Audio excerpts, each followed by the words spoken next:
بسم الله الرحمن الرحيم.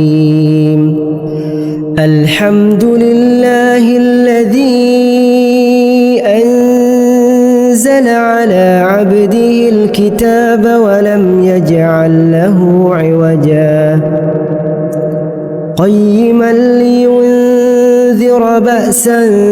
شديدا من لدنه ويبشر المؤمنين الذين يعملون الصالحات أن لهم أجرا حسنا ماكثين فيه أبدا وينذر الذين قالوا اتخذ الله ولدا ما لهم به من علم ولا لآبائهم كبرت كلمة تخرج من أفواههم إن يقولون